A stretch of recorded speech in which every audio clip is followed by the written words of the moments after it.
Oh, wow. Who's back on the screen? Lady Lee is back. Azali raised voices. Listen, we got another thing we're doing. We're doing solo conversations. Yeah. Oh, yeah. It's a thing. Solo conversations, because sometimes you just need to do that. And so this is episode 9. And I told you we have people. Well, we have a guest. Mr. Aldo is here. Oh, you don't know who that is? Sit down and wait. It's coming. He's going to introduce himself. But we have him here, and it is special to have him here because you guys know we're talking about personal development, but we're talking about it in light of community impact, community influence. How does the personal work I'm doing extend out to the community where I can be a voice in my community that is relevant? And so we're going to do a completely different spin on that concept than what we have done before.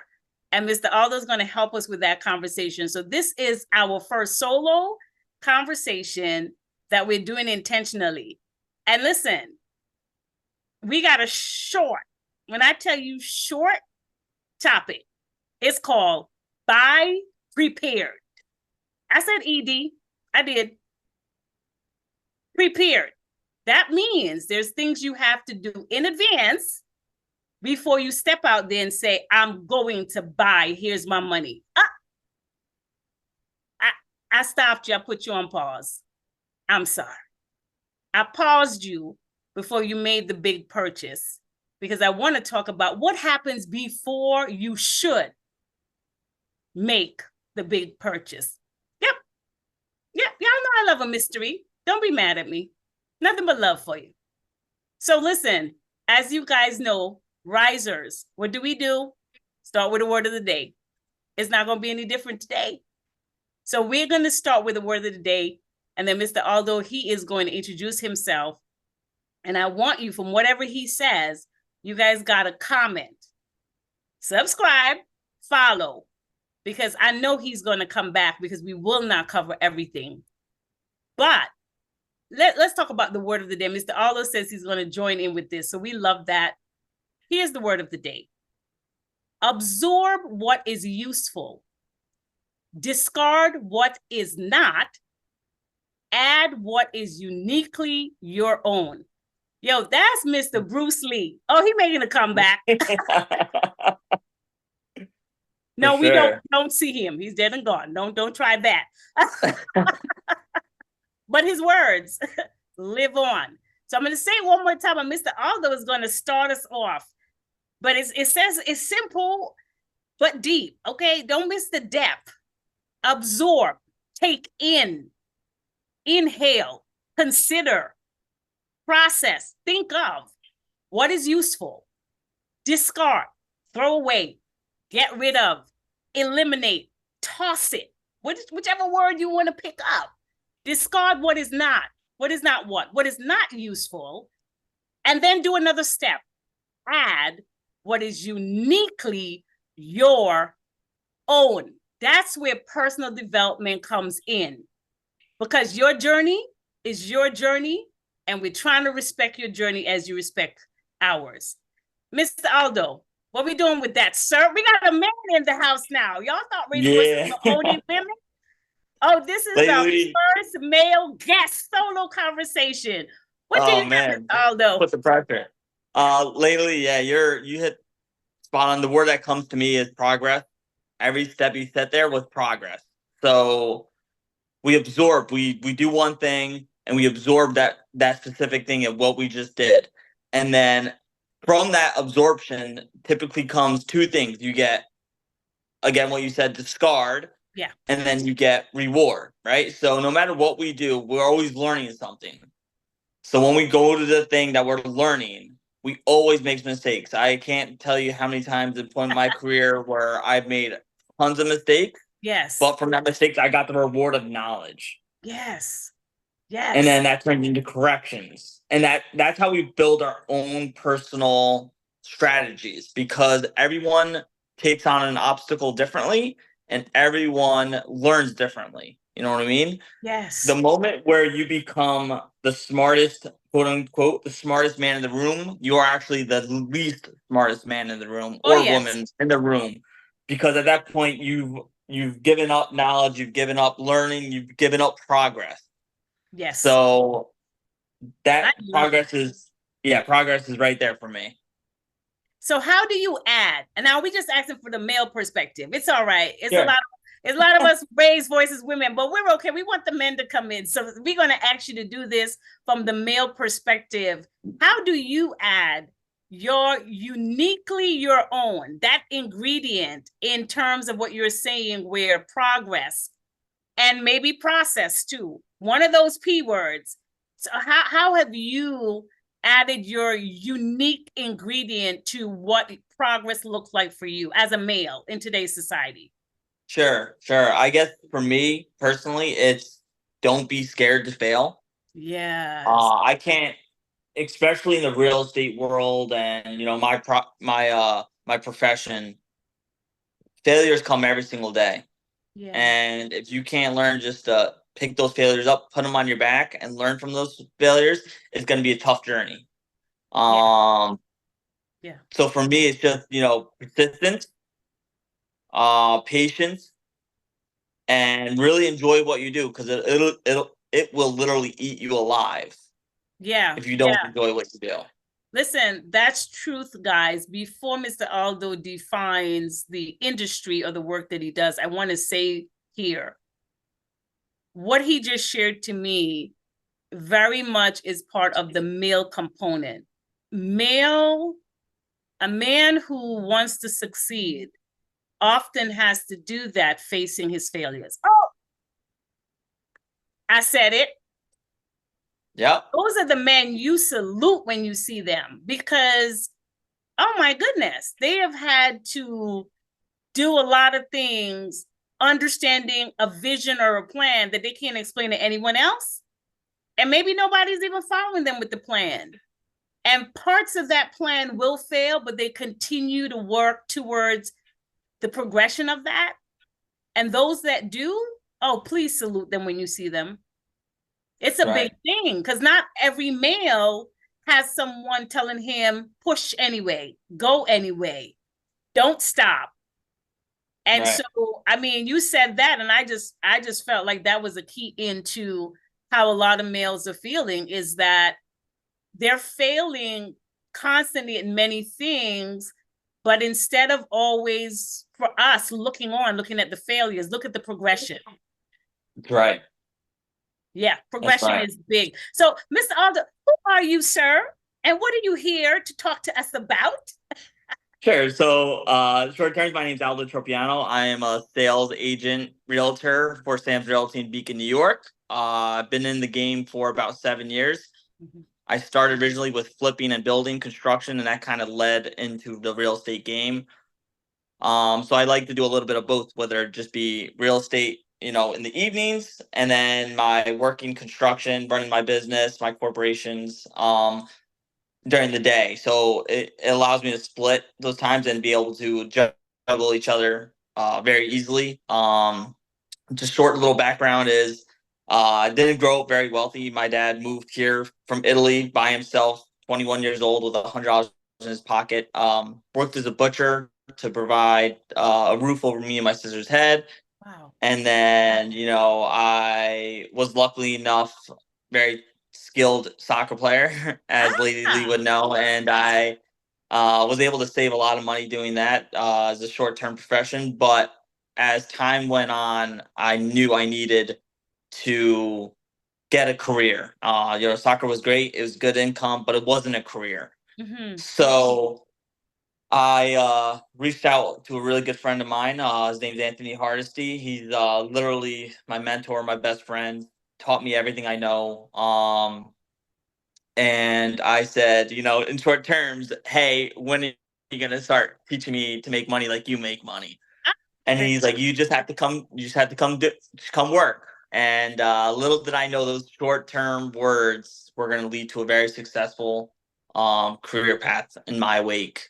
And Just short version is, I worked with him for quite a bit of time. So more of as an apprenticeship, and then I was able to split off on my own and do my first couple flips, and then in the meantime work on my real estate license. I'll buy some investment properties. But he was still there to be able to guide me, and then even today he's still there to guide me as well. So Wow. Wow. yeah, So a lot came out of that for me of what I heard on this side. And I do want the viewers to really pick up on some key things. One big thing is that Anthony provided mentorship.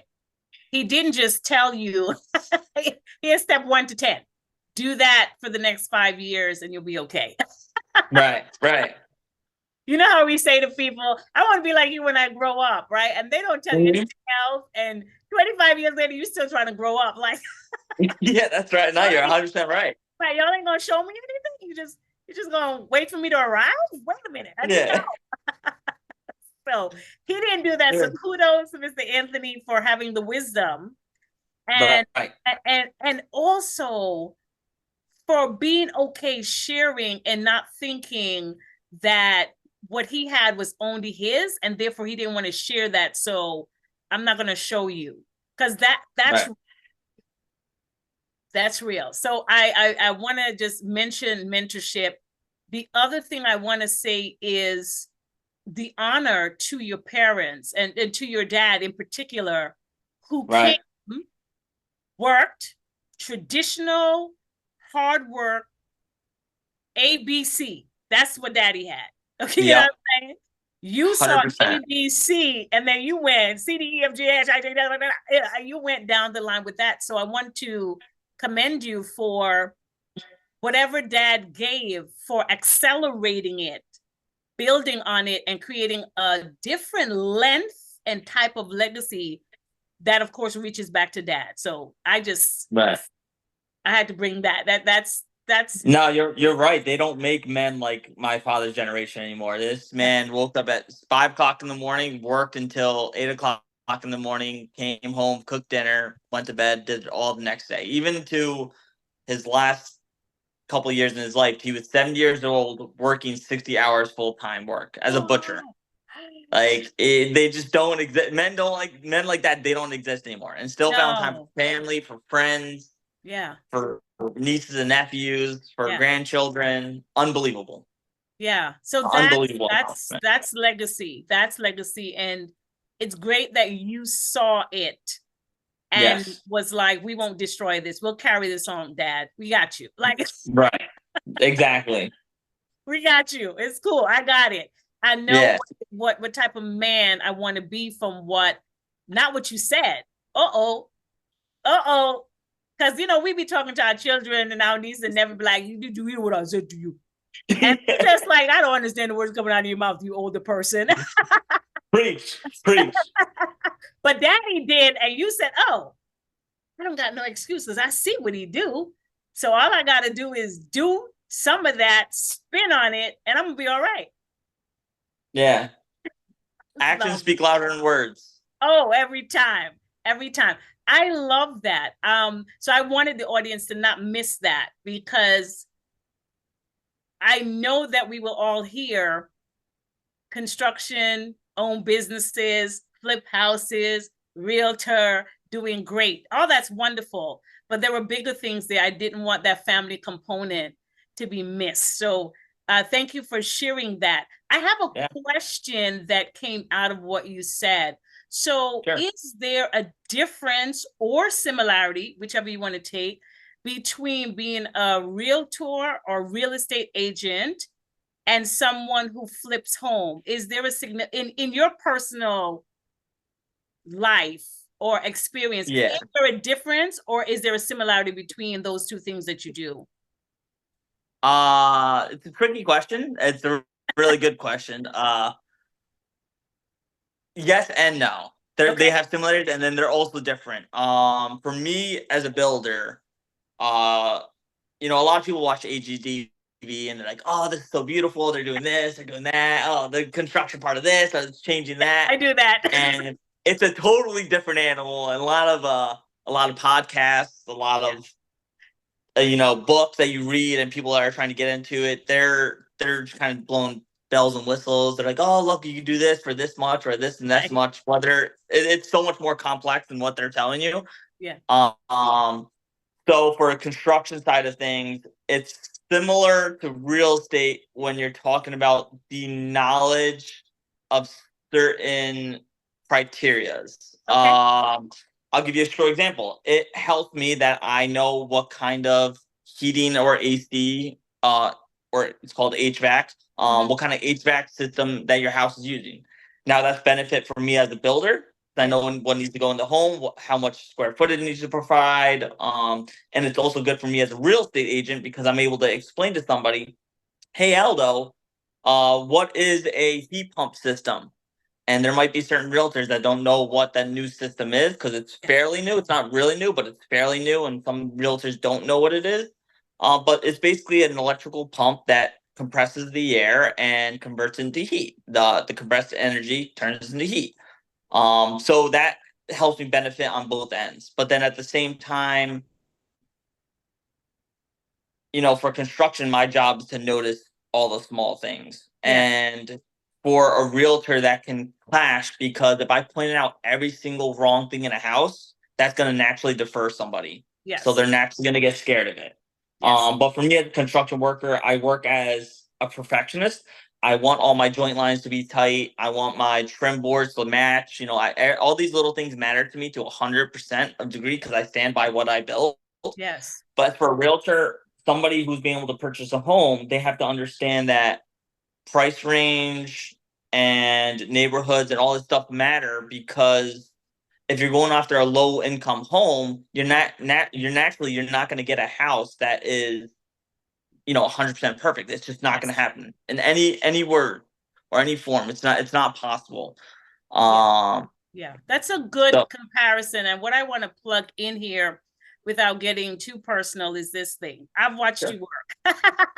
We're gonna leave it. We ain't gonna tell it all. Y'all know I tell y'all only 80%. Okay, don't be mad.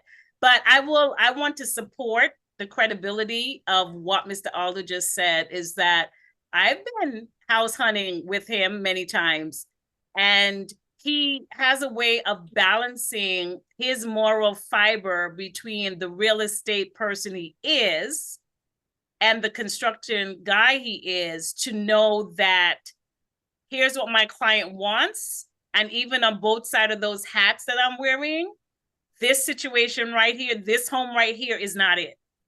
And we've just kind of nodded and walked out nicely.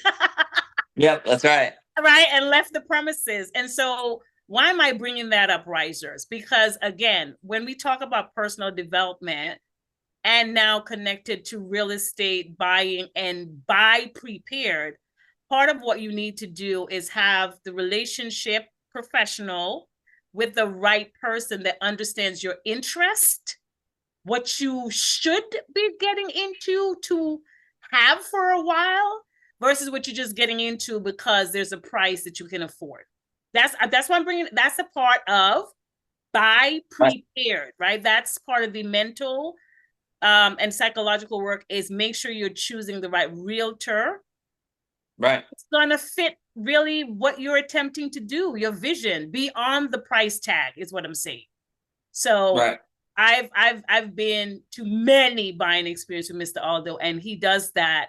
And also he's able to look for things I would never look for. I would never know that there needed to be more outlet in here, and maybe they built on an extra space and this was an older space and that's why it has one outlet.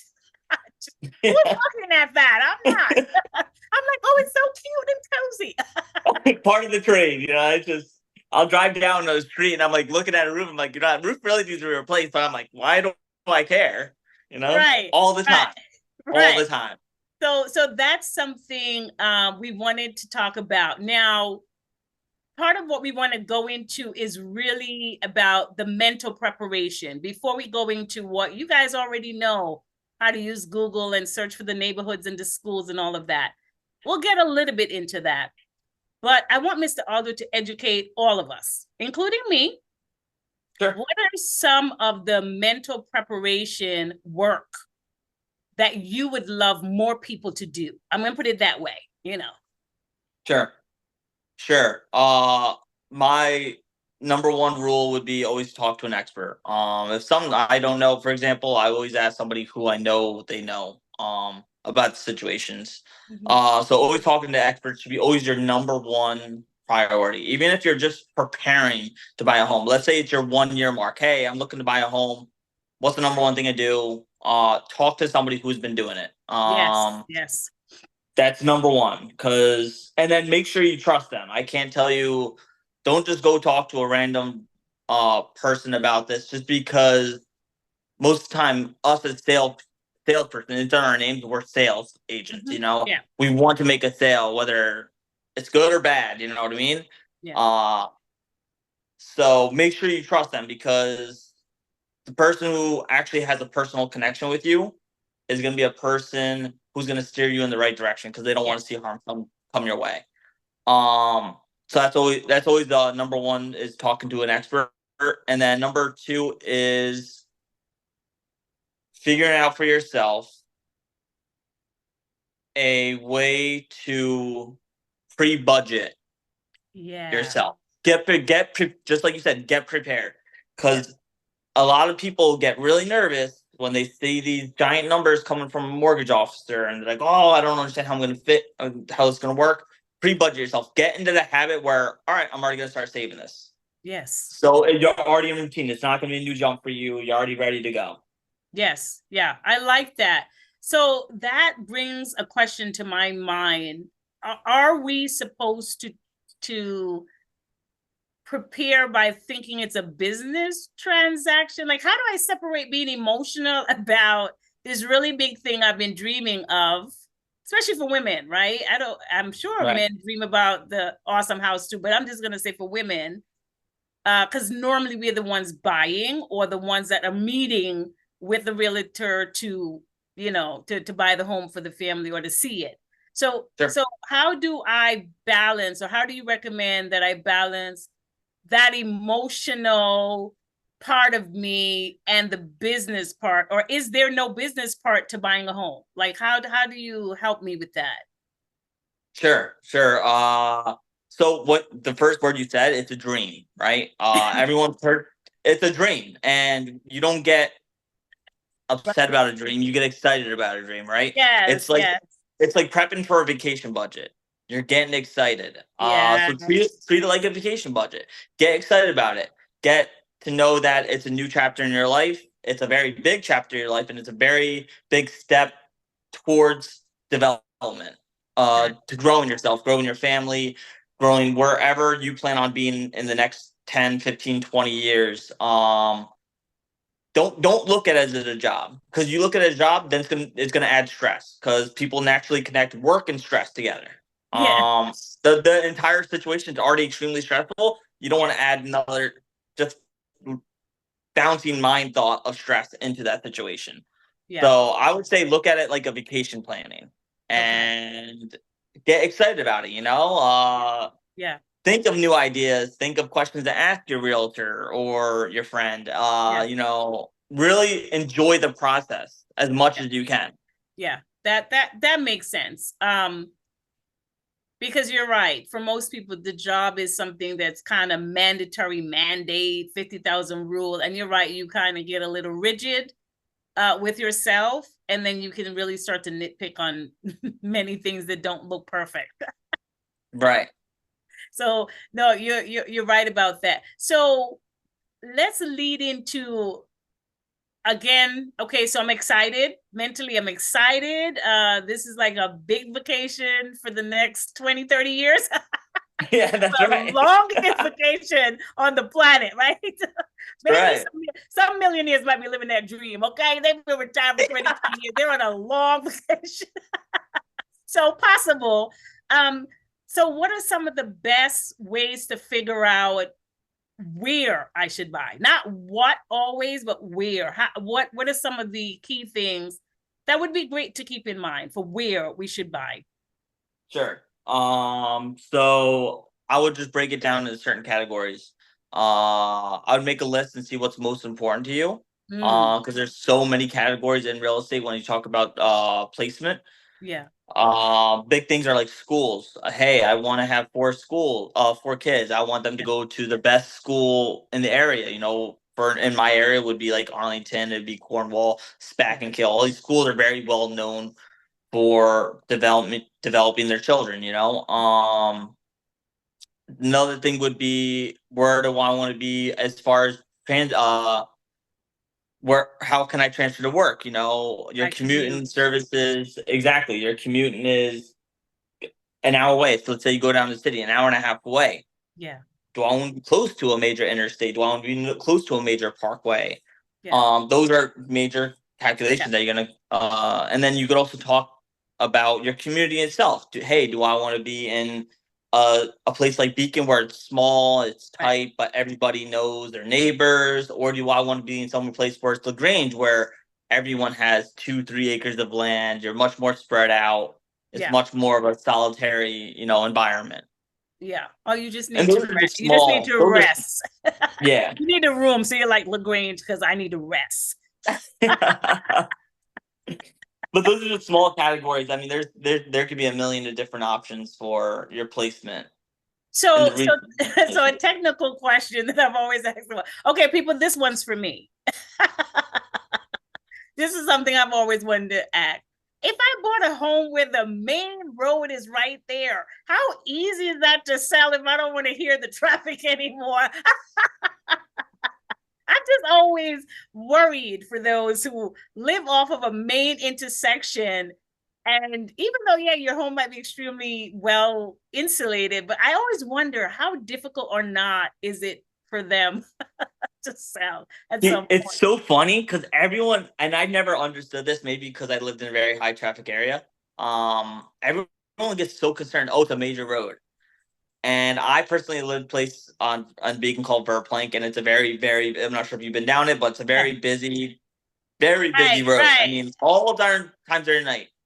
And I would say for the first week, maybe Yeah. it was a little nerve wracking. Like, all right, I hear cars passing by. After that, it just comes like second nature. You don't even notice it. Ah, You don't even hear a single thing. I mean, I would hear got like you. ambulance would blare down my street and be like, "Hey, did something just go by?" Like you don't even recognize it anymore. So I never understood the whole. Oh, it's a major road. It's gonna veer me away. I mean, obviously everyone wants to be down towards a quieter road, but Right. when it comes down to the actual like aspect of it, Yeah. if your dream house is on a major road and then you're settling for a house that's not as nice, but it's off the major road, I don't Got understand you. why that major road becomes such a huge break for people. But I'll say this. But For most of us, we think that our property won't be worth as much because it's kind of in the noisy spot of the town. I know it might be a myth, but in our heads, we're no, like, I get it. most people buying wants the quiet and the away from all of it. Maybe it's our little high society attitude that says that, right? And we're like, so they'll pay more if it's away from all the noise. Yeah.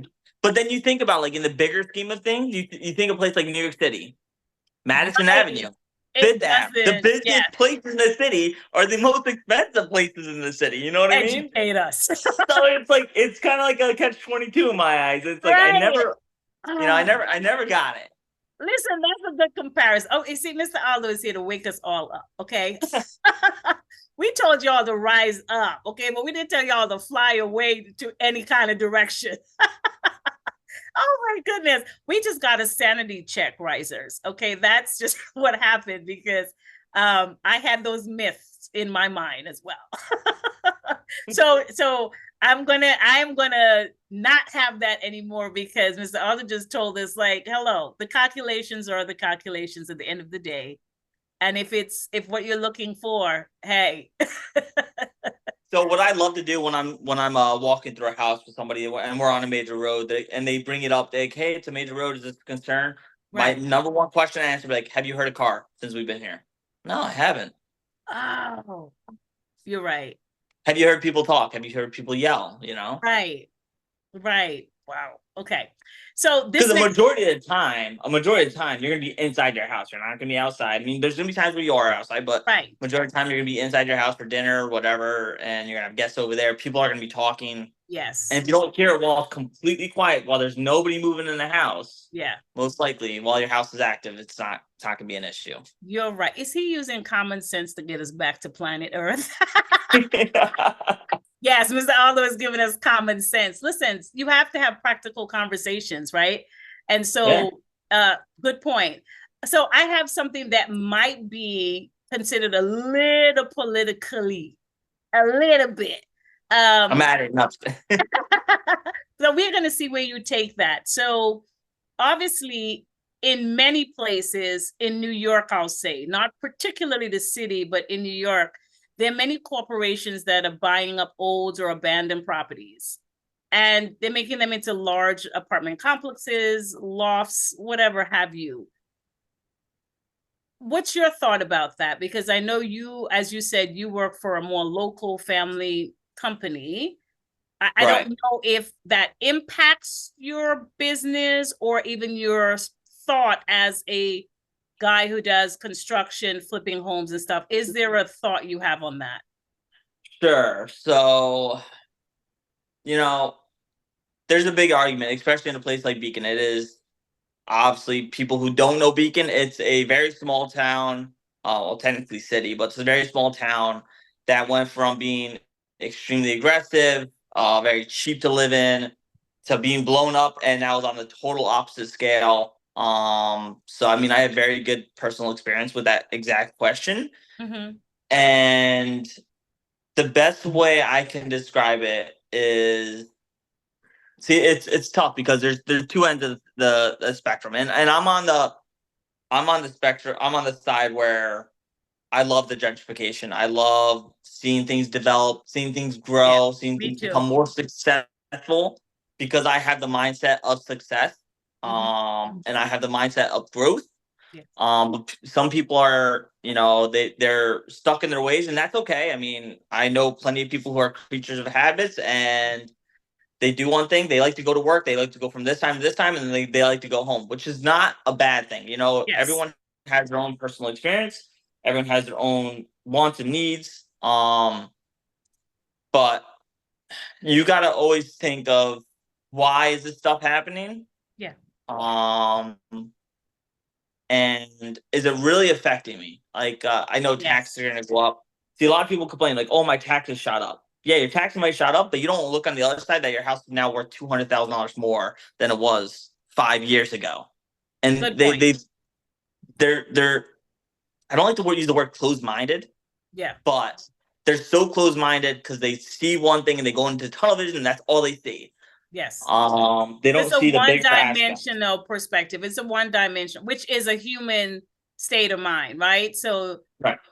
as human beings, we want what we want, we love what we love, and we can be one-dimensional about it. So rises when Mr. Aldo says closed mind, we're talking about just folks who want what they want and that's it. Anything else outside of that perturbs them, makes them anxious. And so what he's saying is that all of us have to have some type of growth mindset because some growth we can't stop or slow down.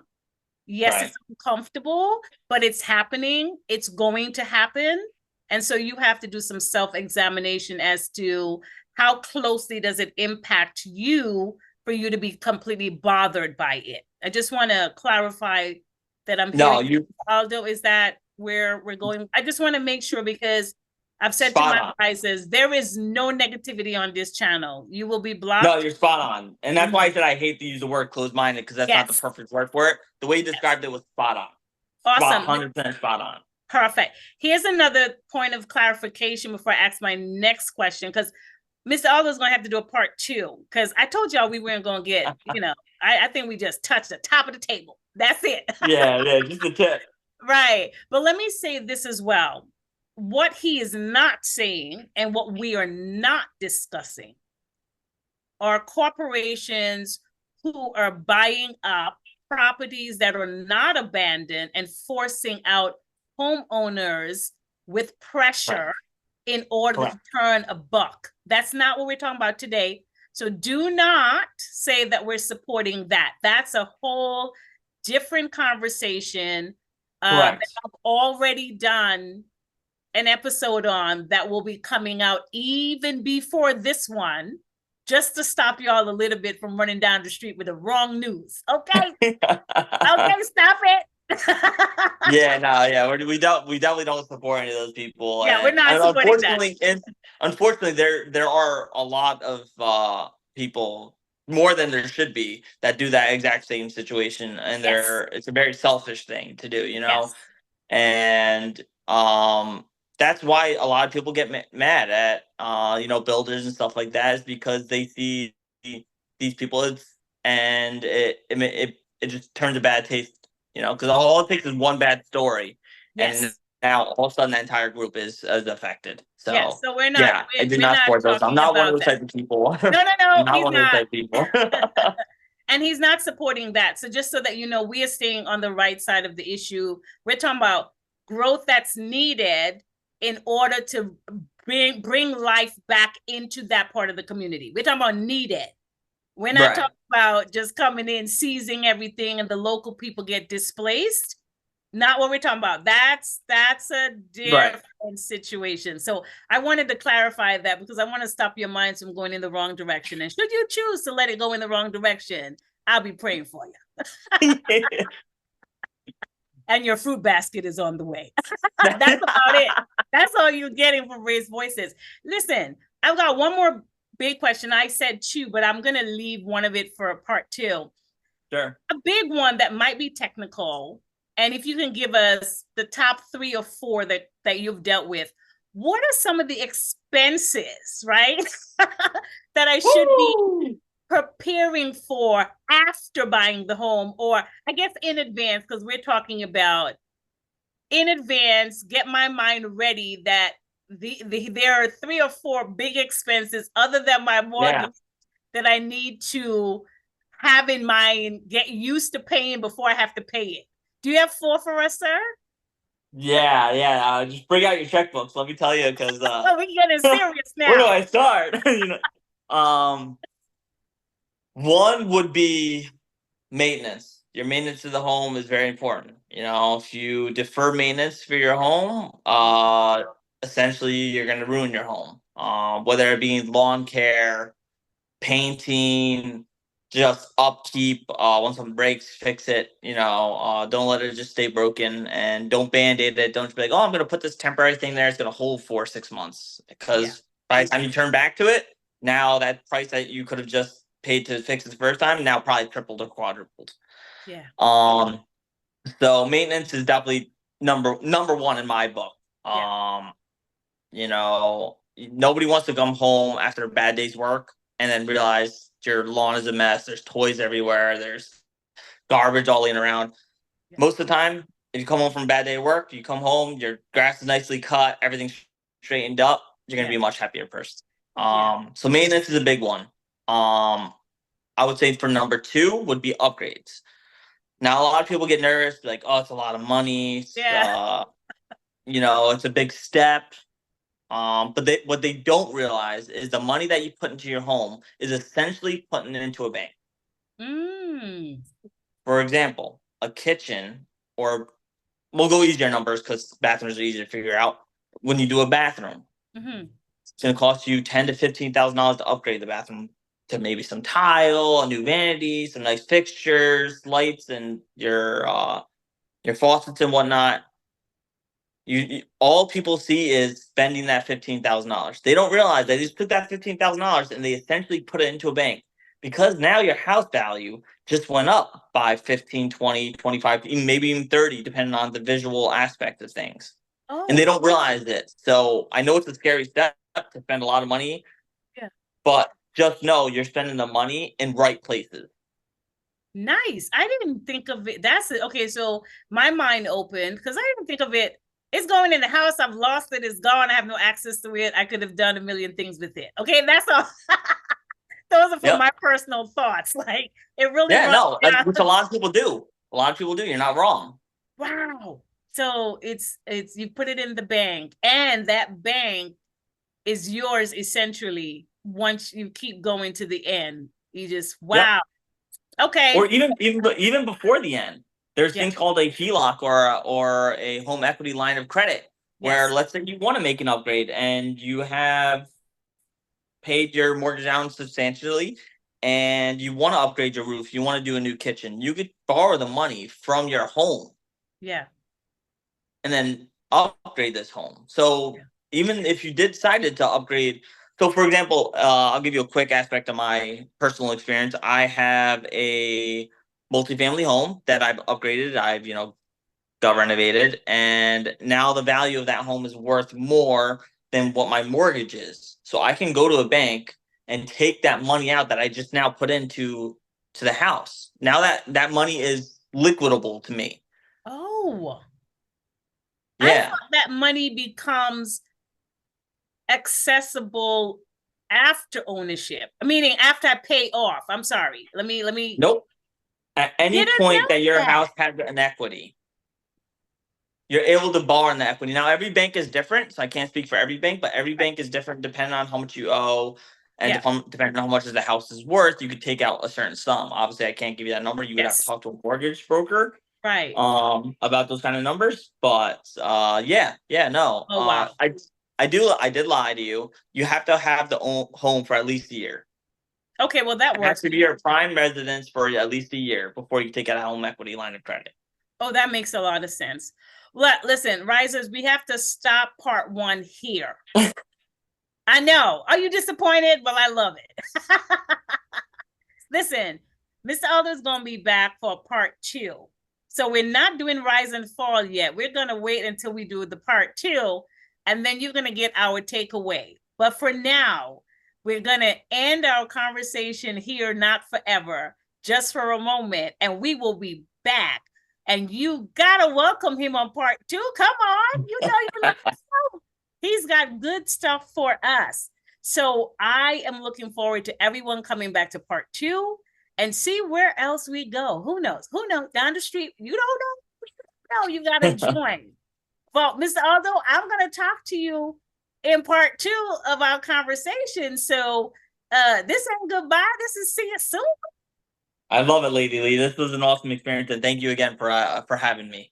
Oh, our pleasure. Listen, risers, you know you still have to be inspired, empowered, and you got to do your homework even before part two. I love you guys so much. You got to have a brilliant day. Hey, let's talk soon. Talk to you soon.